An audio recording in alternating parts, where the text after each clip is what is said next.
Basically Hess's law means के the statement of Hess's law is कि the product of a reaction is independent of the route taken. It means that कि जैसे मैंने यहाँ पर carbon dioxide बनाया है, अगर आप इसको देखो तो डायरेक्ट स्टेप में it is releasing -300 kilojoules per mole energy.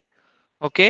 And और उसी कार्बन डाइऑक्साइड को जब मैंने दो स्टेप में बनाया, again it's releasing the same energy. तो बात यह है कि आप एक स्टेप में बनाओ, आप 50 स्टेप्स में बनाओ, आप 10 स्टेप्स में बनाओ, आप कुछ भी करो, आप कुछ भी करो, बट जो उसका ओवरऑल एनर्जी चेंज आएगा ना, उसका जो ओवरऑल एनर्जी चेंज आएगा भाई वो सेम होगा. तो ये है हैसेस लॉ. और ये हम इसको प्रूफ भी करते हैं. मतलब ऐसा नहीं है कि सिर्फ लिख दिया और and that's it. No, it's a proper method. हम इसको देखेंगे, इसके क्वेश्चन करेंगे एंड यू विल सी कि energy difference whether you are going to do in a single step and whether you are going to do in a multiple step, so the total energy change, would remain the same.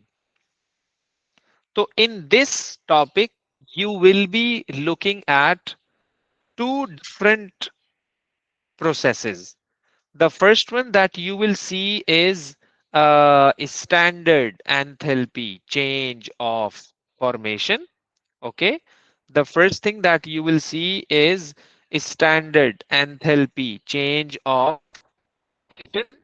And another one that you will see would be standard enthalpy change of combustion. Standard enthalpy change of combustion. तो ये बड़ा एक crystal clear topic है. तो मैं जिस तरह से आपको बता रहा हूँ बहुत गौर से सुनना है आपने. तो ये है कि आपसे सारे क्वेश्चन बिल्कुल हलवा, एकदम बेबी क्वेश्चन की तरह सॉल्व हो जाएंगे. कोई मसला ही नहीं होगा इसमें आपको. तो दो चीजें आपने याद रखनी है. लेट्स से आपके सामने कोई क्वेश्चन आ गया और क्वेश्चन आपने देखा कि वो जो क्वेश्चन हमारे पास है वो फॉर्मेशन का क्वेश्चन है या फिर वो कंबस्शन का क्वेश्चन है. क्या कह रहा हूं मैं? कि वो फॉर्मेशन का क्वेश्चन है या फिर वो कंबस्शन का क्वेश्चन है. तो सबसे पहले मैंने आपको बताया फॉर्मेशन के बारे में. फॉर्मेशन में क्या होगा? सबसे पहले this will be your reactant. Okay. and afterwards this will be your product. And by the way, this is a direct route. This is what? This is direct route. Okay, this is direct route. So obviously we have to see the reaction in two ways: direct route or indirect route. This is indirect route, right? So यहाँ पे हमें क्या लिखने हैं? Elements लिखने हैं. यहाँ पे हमें क्या लिखने हैं? एलिमेंट्स लिखने हैं. वो मैं अभी आपको बता दूंगा कि एलिमेंट्स लिखते हैं कैसे, लिखते हैं क्या मतलब है क्या नहीं है. Everything I will define. तो जब मैं इनडायरेक्ट यूं जा रहा हूं, लिसन केयरफुली, तो फॉर्मेशन में एक तो बात यह है कि you are going to make an arrow upward like that. और कंबस्शन में you will see the arrows are downward. तो पहले तो आप अपने दिमाग में ये रख लो, फॉर्मेशन में अपवर्ड एरो और कंबस्शन में डाउनवर्ड एरो. ओके. फॉर्मेशन में अपवर्ड एरो, कंबस्शन में डाउनवर्ड एरो. तो ये तो एक बात क्लियर हो गई. दूसरा, फॉर्मेशन में यू विल राइट एलिमेंट्स, और कंबस्शन में you will write carbon dioxide and water, like oxides of the particular element. Let's say अगर आपके रिएक्टेंट में कार्बन होगा तो कार्बन डाइऑक्साइड, आपके रिएक्टेंट में सल्फर होगा तो सल्फर डाइऑक्साइड. मतलब respective oxide, I mean to say that. तो ये दोनों में मेजर डिफरेंस है. upward arrow, downward arrow, downward arrow. These are the elements. These are carbon dioxide and water. पहले तो आप ये अपने दिमाग में घुसा लो कि यार ये है फिक्स है ये. This is fixed in each and every question. This is fixed. Then afterwards, what can I say?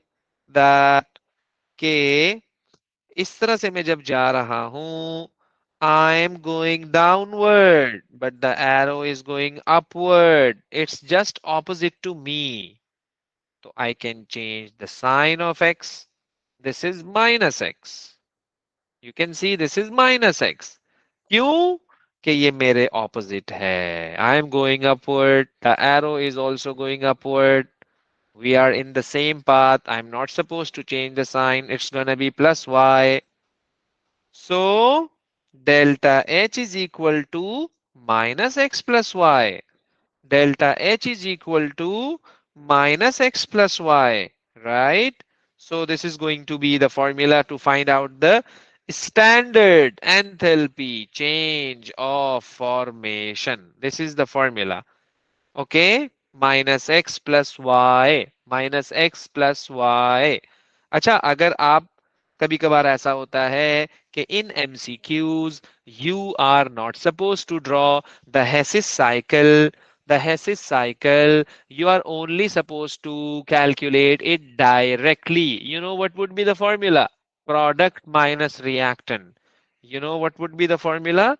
Product minus reactant, right?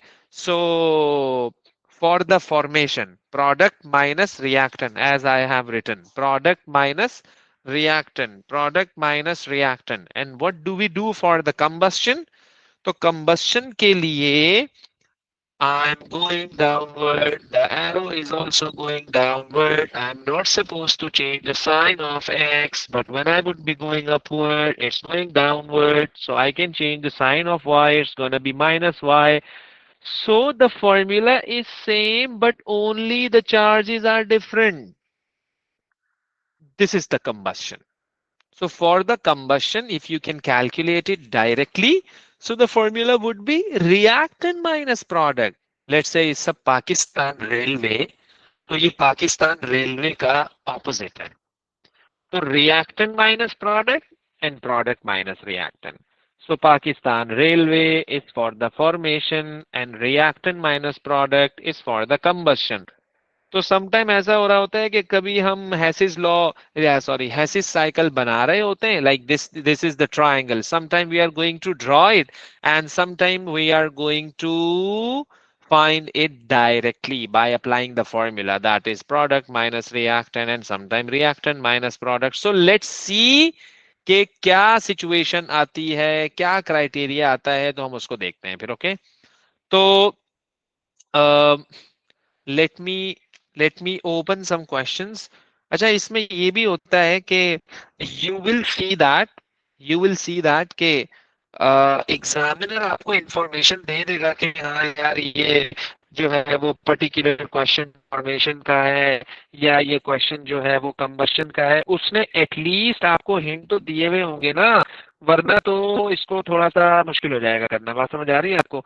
मैं आपको प्रैक्टिस कराता हूँ अभी. Everything would be crystal clear इंशाल्लाह. तो ये है कि बस आप ये देख लो कि यार हमें क्या करना है इसमें, एरोज डाउनवर्ड बनाना है या अपवर्ड बनाना है. So you can see starting from this question, this is the delta H F, isn't it? तो ये तो हमें अभी से ही पता लग गया कि ये तो फॉर्मेशन है, ये तो फॉर्मेशन का क्वेश्चन है. ओके, तो अगर ये फॉर्मेशन का क्वेश्चन है तो ये तो बड़ा आसान हो गया है ना. तो मैं अब क्या करूंगा? So I have the two ways to do this question. The first one is to solve the directly product minus reactant, क्योंकि फॉर्मेशन का क्वेश्चन है. अगर ये कंबशन का होता तो मैं रिएक्टेंट माइनस प्रोडक्ट करता. तो देखो, मैं पहले आपको साइकिल बनाना सिखा दूं कि कैसे बनाते हैं हम.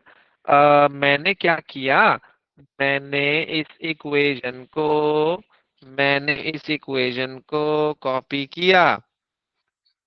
मैंने इस इक्वेशन को कॉपी किया. ओके, अब मैं इसको जो है वो क्या करूं, मैं इसको यहाँ लिख लेता हूँ। ओहो, okay okay okay okay okay, yes yes yes yes yes yes yes, yup.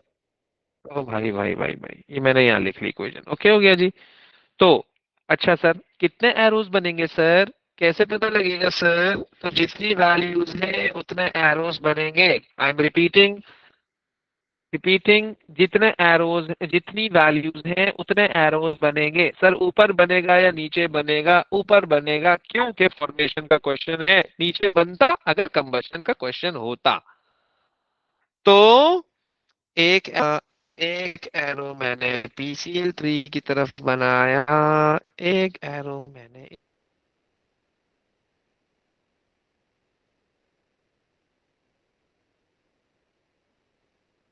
इसकी तरफ बनाया, और और एक एरो इसकी तरफ बनाया। भाई ये चार एरो बन गए भाई। Okay okay okay, wait wait wait wait wait, this is something else. इन्होंने आपको डेल्टा एच दिया हुआ है, पता है? ये पूछ रहा है मुझसे, see the question, enthalpy change of formation of propane one all, this is propane one all, ये तो फाइंड आउट करना है आपको। ओके अच्छा, अब एक बात और बता दूं मैं आपको। सर अभी आपने एक चीज बताई थी, यहाँ पर हम एलिमेंट्स लिखते हैं, सर वो कौन से एलिमेंट्स लिखेंगे हम? तो don't worry about that. Element का मतलब ये होता है कि भाई ये किस चीज से बना था, हाइड्रोजन और ऑक्सीजन, है ना? in their standard states carbon is solid. How many carbons we have in this structure? One, two, three. Three threes are nine carbons. Hydrogens कितने हैं? Three threes are nine. Three plus two plus one. Nine hydrogens हैं. Okay. 27. 27 by two. Oxygen कितने हैं? Three ones are three. Three ones are three. So I can write it down 3/2. वैसे अगर आप इसको ना भी बैलेंस करो तो कोई इशू नहीं है। ओके, आप सिर्फ एलिमेंट्स लिख रहे हो तो कोई मसले वाली बात नहीं है। क्यों? कि हम इनके कोफिशिएंट्स को देखकर मल्टीप्लाई और डिवाइड करवा रहे होते हैं। We are not suppose to look at these numbers. So तो मैं अब एक काम करता हूँ, कार्बन चाहिए, हाइड्रोजन चाहिए, ऑक्सीजन चाहिए, फॉस्फोरस चाहिए, क्लोरीन चाहिए, सारे एलिमेंट्स मैंने लिख दिए। देखो, ये बना होगा फॉस्फोरस और क्लोरीन से, ये बना होगा कार्बन हाइड्रोजन और ऑक्सीजन से, ये बना होगा, ये बना होगा, ये बना होगा कार्बन से, हाइड्रोजन से और क्लोरीन से, और ये बना होगा हाइड्रोजन से, फास्फोरस से, ऑक्सीजन से। तो मतलब आपने ऑल टुगेदर सारे एलिमेंट्स नीचे कॉपी कर दिए। ये तो बड़ा आसान है भाई। तो हाँ ना, आसान है। हम कौन सा कह रहे थे मुश्किल है भाई, क्या कहते हो? तो अच्छा, अब मैं वैल्यूज पुट कर रहा हूँ, जरा देखिएगा। This is going to be 3x, this is going to be minus 339. Okay, this is going to be 3 multiplied by minus 130. This is minus 972. Okay, अच्छा अब मैं क्या करूंगा? This is my indirect route. This is my indirect route. तो जो arrow मेरे opposite आएगा, मैं उसका साइन चेंज करूंगा, और जो मेरे मतलब के मेरी फेवर में चलेगा, मेरे साथ साथ चलेगा, if I am going upward the arrow is also going upward, so it means that I am not supposed to change the sign of that value. So मैं कहता हूं कि delta h is given to you, that is -114, -114 is equal to, I am going downward, the arrow is going upward, it's going to be -4x. Okay, arrow is going upward, I am going downward, I am going to change the sign of this one as well, it's plus 339. I am going upward, arrow is also going upward, तो इनके sign तो मैं change करूंगा ही नहीं, इनको तो मैं as it is लिख रहा हूं, इनको तो मैं एज इट इज लिख रहा हूं। तो बस, you can solve it and you will be finding out the value for x. Yes, पूछो बेटा। सर ये 3x से 4x कैसे हो गया? ओहो, नहीं नहीं नहीं, 3x ही है भाई, sorry sorry sorry, it's the 3x। Okay. Okay, बाकी सही है, सेट है भाई, ये है जी हेसिस लॉ। ठीक है। बस आप ये देख लो कि मुझे किसका साइन चेंज करना है और मुझे किसका साइन चेंज नहीं करना है।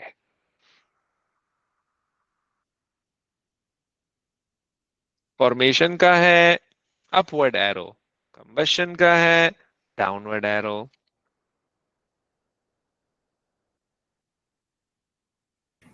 और सर यहाँ पे एक्स ढूंढ के फिर हमने सारी ऐड कर देनी है फॉर्मेशन की। अब बस आप एक्स को सब्जेक्ट बना लो, आप एक्स को सब्जेक्ट बना लो तो लग जाएगा।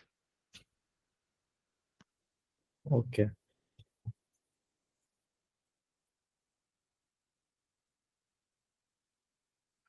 अच्छा जी, चले जरा आइएगा बेटा, इस क्वेश्चन को जरा ट्राई करो, फिर मैं बताता हूँ आपको।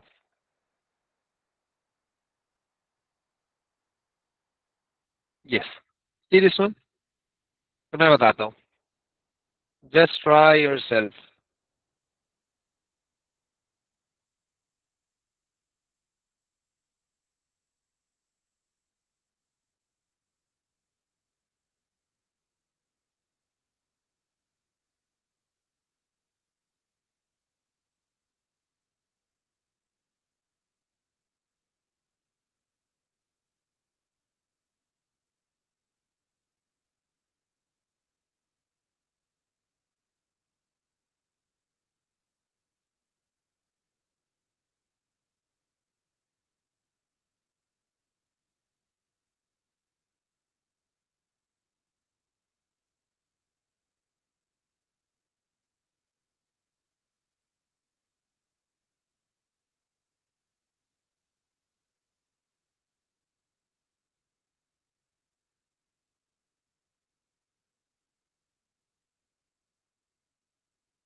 सर ये -3 पॉइंट, सॉरी -3240 नहीं है?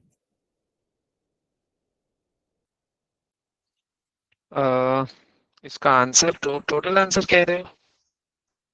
हम्म। Let let me check this. तो सबसे पहली चीज, कितने एरोज बनाऊंगा? 3 एरोज बनाऊंगा, 1 2 3, क्योंकि 3 वैल्यूज गिवन है। कार्बन डाइऑक्साइड और वॉट बनेगा, क्योंकि you are going to combust it. इसको कम्बस्ट कराओगे तो CO2 एंड वाटर, इसको कम्बस्ट कराओगे तो सिर्फ वाटर, इसको कम्बस्ट कराओगे तो कार्बन डाइऑक्साइड। तो एटलीस्ट ओवरऑल आपने सब लिख लिया यहाँ पर। 6 multiplied by carbon की value, that is this one. 6 multiplied by hydrogen key value, that is this one. And -3920. Then I'm going to go in direct route. So I can say that delta H is equal to,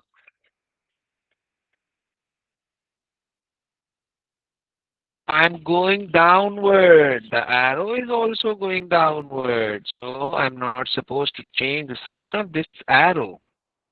I'm not supposed to change the sign of arrow as well, but change the sign of this one because I'm going upward. The arrow is going downward. Yes. Sir ये आपको किस तरह पता है कि ये CO2 + H2O बनेगा? हाँ, देखो यहाँ कंबशन हो रही है। कंबशन का मतलब रिएक्शन विद ऑक्सीजन। तो मैंने आपको क्या बताया था when we were discussing standard enthalpy change of combustion, कि उसके रिस्पेक्टिव ऑक्साइड्स बन जाते हैं। कार्बन होगा तो कार्बन का रिस्पेक्टिव ऑक्साइड कार्बन डाइऑक्साइड बनेगा, हाइड्रोजन होगा तो हाइड्रोजन का रिस्पेक्टिव ऑक्साइड वाटर बनेगा, और अगर कोई हाइड्रोकार्बन होगा तो उसका रिस्पेक्टिव ऑक्साइड, ऑब्वियसली जो भी एलिमेंट होगा भाई उसका रिस्पेक्टिव ऑक्साइड बन जाएगा। तो हुआ ये कि कार्बन से कार्बन डाइऑक्साइड बना, H2 से वाटर बना, और C6H12 से कार्बन डाइऑक्साइड एंड वाटर बना। तो यही कंबशन की डेफिनेशन भी होती है, तो इसलिए मुझे पता लग गया। अगर कोई रिएक्टेंट में इनफैक्ट सल्फर भी होता ना, लाइक H2S होता, तो H2 से वाटर बन जाता और सल्फर से सल्फर डाइऑक्साइड बन जाता। क्या कहते हो? इजी। ओके। यस।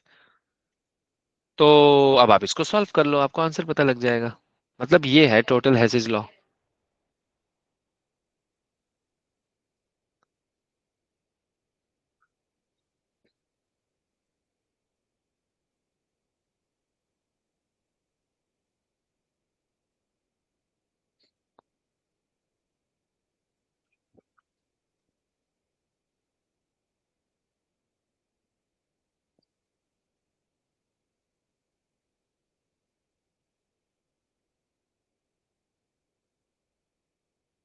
क्या आंसर आया? क्या आंसर आया?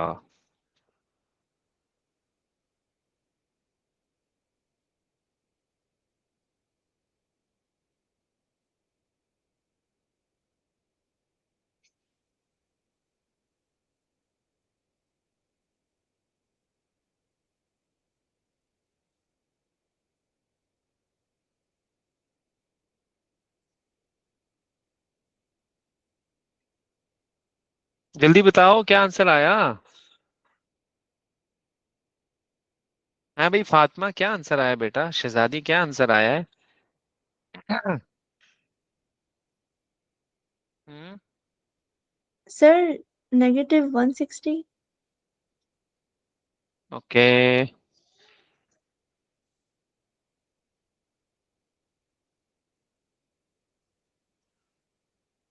चले जी, अब ये जरा मुझे बताइएगा करके।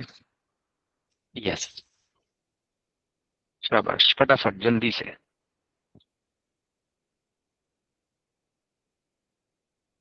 Fast and fast.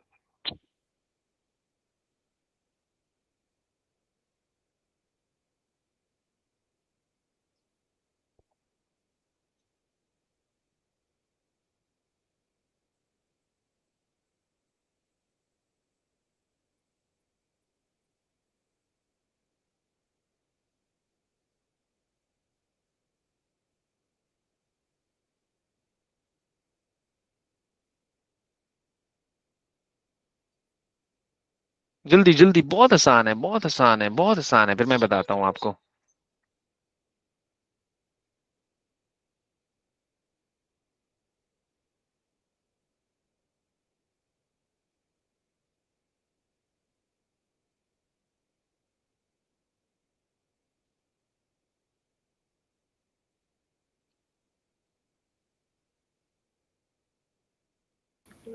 सर ये आप किस ऑर्डर में लिखते हैं इंडिविजुअल एलिमेंट्स को?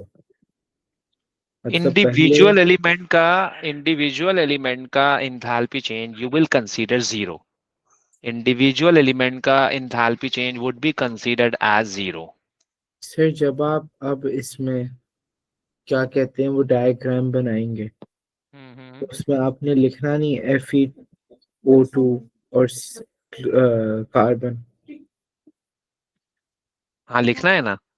जी, तो मैं ये पूछ रहा हूँ आपको कैसे पता कि कौन से एलिमेंट्स जो हैं वो पहले ऊपर हैं और दूसरे एलिमेंट मतलब हैं तो सारे ही ऊपर, मगर कौन सा कर ओवरऑल एरो की किस साइड पे आ रहा है? नहीं नहीं, मैं तुम्हारा क्वेश्चन ही नहीं समझा कि ओवरऑल एरो क्या मतलब। आप एक काम करो ना, देखो देखो चीजों को थोड़ा आसान कर लेते हैं। आप एक काम करो, आपको इन्होंने इक्वेशन दी हुई है, that is this one, okay? सही है। हम्म। अच्छा, अब मैं क्या करूंगा, मोस्ट फ्रीक्वेंटली आस्क्ड क्वेश्चन ये होता है कि कितने एरोज बनेंगे। तो देखो इसमें दो वैल्यूज गिवन है, दो एरोज बनेंगे। एक एरो बनेगा इसके साथ क्योंकि इसकी वैल्यू गिवन है, एक एरो बनेगा इसके साथ क्योंकि इसकी वैल्यू आपको गिवन है। ये आपको ओवरऑल दिया हुआ है और CO2 इन्होंने आपसे पूछा हुआ है। That's the question. तो आप इसको ओके। 3x कह दोगे। तो भाई आप वो 3x निकाल लो यार, क्या मसला है। और जो ओके। नीचे आप लिखोगे ना एलिमेंट्स, तो आप देख लो कि कौन कौन सी चीजें हैं आपकी इक्वेशन में। एक आयरन है, कार्बन भी है, ऑक्सीजन भी है, दैट्स इट बस। ओके। ओके ठीक है। करो जरा, फिर मैं आपको बताता हूँ, देखते हैं आंसर आपका मैच करता है या नहीं करता है।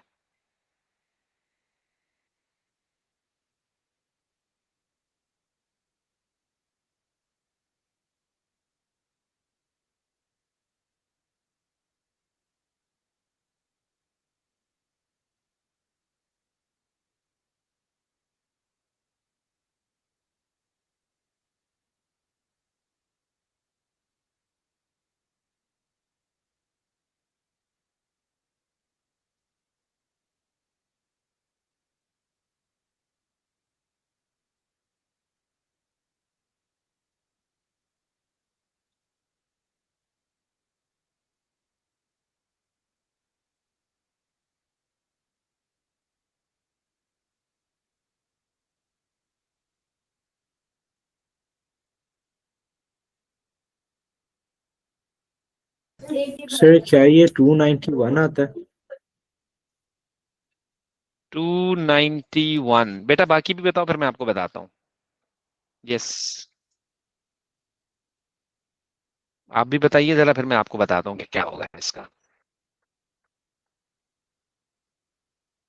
जल्दी से कंफर्म करो, कोई भी एक बच्चा, फिर मैं आपको बताता हूँ।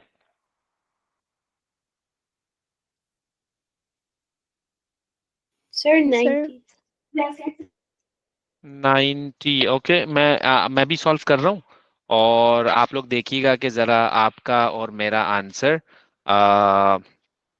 मैच कर रहा है या फिर नहीं कर रहा है, और आपने जो मेथड किया है, इज दैट करेक्ट और not. So what I would be doing, I would be, this is the formation question. Oh, upward arrow, then this one, then this one. So Fe plus carbon plus oxygen, Fe2O3 is given, that is minus 822. CO is given, I would multiply this by 3. This is going to be 3x. So what would I do?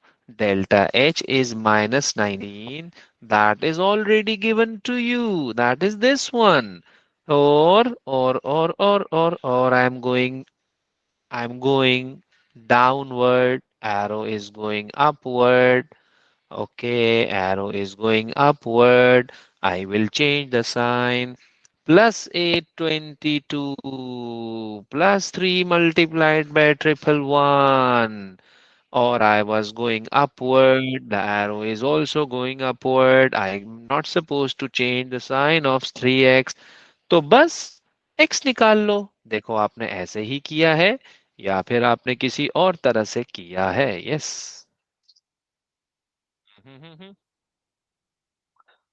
Sir मैंने तो ऐसे ही किया। बस ऐसे ही होगा भाई, ऐसे ही होगा। There is no method other than this one. तो आप जो भी आंसर आ रहा है, it would be acceptable. Okay. हाँ भाई फातिमा, क्या कर रही हो? ये ऐसे ही हो रहा है या कुछ और तरीका है? ऐसे ही हो रहा है या नहीं? यस। ऐसे ही हो रहा है सर। गुड हो गया जी, गुड हो गया। हाँ जी शहजादी, इज द सब क्लियर है भाई? भाई लोग कहते हैं कि ये हेसिस लॉ हमसे सॉल्व ही नहीं होता। कौन लोग हैं ये? कहाँ से आते हैं ये लोग? हेसिस लॉ क्यों नहीं सॉल्व हो रहा भाई? हेसिस लॉ क्या कोई अनोखी दास्तान है इसके अंदर? कोई कहानी सुना रहे हैं हम इसके अंदर के सॉल्व ही नहीं होके दे रहा है? ऐसा क्या है? ऐसा मैंने तो नहीं देखा कोई खास चीज। अगर तुम लोगों को कोई ऐसी चीज नजर आ रही है, तो भाई आप शेयर करो यार, हम भी जरा देखेंगे इसमें क्या मुश्किल होती है लोगों को। भाई एरो ही नहीं समझ आ रहे भाई, बार बार तो बोल रहे हैं आपको यार, अपवर्ड बनाना है यार, फॉर्मेशन में डाउनवर्ड बनाना है, कंबशन में तो आपको इतना भी नहीं पता लग रहा कि वो कंबशन की वैल्यू दी है या फॉर्मेशन की दी है। तो ये छोटी छोटी चीजें हैं जिनसे आपका माइंड क्लिक कर जाएगा भाई। अब ये देखो जरा, आंसर बताओ जरा इसका, जल्दी फटाफट। जल्दी जल्दी जल्दी जल्दी जल्दी जल्दी। और जल्दी जल्दी जल्दी जल्दी।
यस, क्या आंसर आया?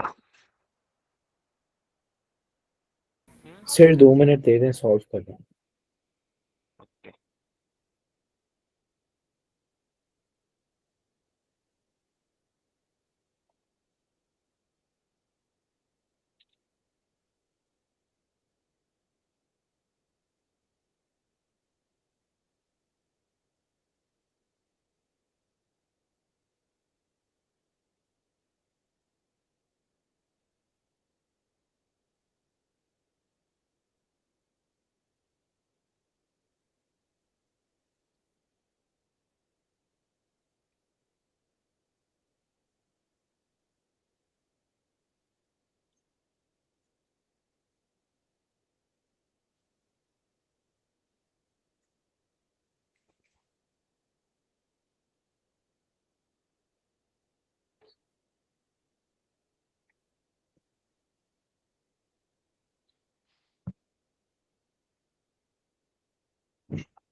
हाँ भाई, फातिमा शहजादी, क्या आंसर आया? हम्म। जल्दी जल्दी बताओ बेटा, जल्दी जल्दी। Fatima, can you hear me? Sir ये तो बहुत जी सर। पॉजिटिव आ रहा है और बड़ा जवाब आ रहा है। अच्छा जी, देख लेते हैं अभी क्या आ रहा है भाई। फॉर्मेशन का क्वेश्चन है। अपवर्ड एरो बनेगा, अपवर्ड एरो बनेगा, अपवर्ड एरो बनेगा, कुछ इस तरह से बनेगा। डेल्टा एच दिया हुआ है?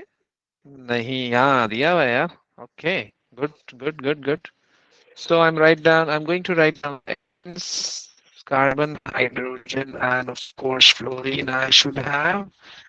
Then C2H6, it's gonna be your subject. That's going to be X. This is going to be minus 680 times 2, and it's going to be minus 269 times 6.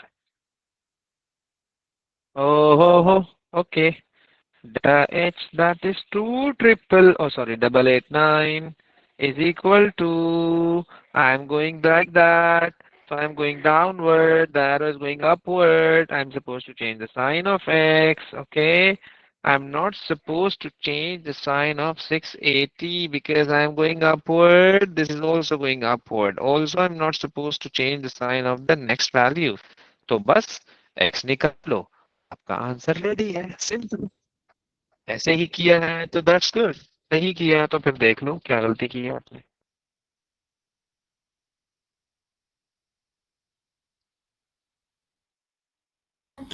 Sir ये पॉजिटिव नहीं हो जाएंगे? माइनस देखो 680 देखो देखो माइनस देखो 260। देखो देखो देखो देखो देखो देखो देखो मसला ये है कि ये तो मेरे पैरेलल हैं. Why they are going to be positive? We should not change the sign of this. Okay, Yes.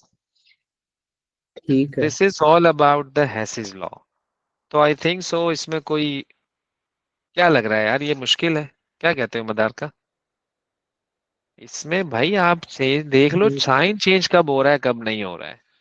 कब 2 से मल्टीप्लाई कराना है, कब 3 से मल्टीप्लाई कराना है, कब 4 से कराना है, कब पॉजिटिव लिखना है, कब नेगेटिव लिखना है, कब एरो अपवर्ड बनाना है, कब डाउनवर्ड बनाना है.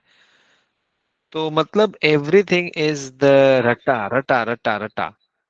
तो मतलब एक एक एक स्क्रिप्ट है जो लिखी हुई है, हम उसी स्क्रिप्ट पे चल रहे हैं बार बार. Nothing is new in this question. Every question would be the same. Every question. I'm going to send you this file. It's all about this chapter. And then, of course, we have to start like the next chapter. That would be equilibrium.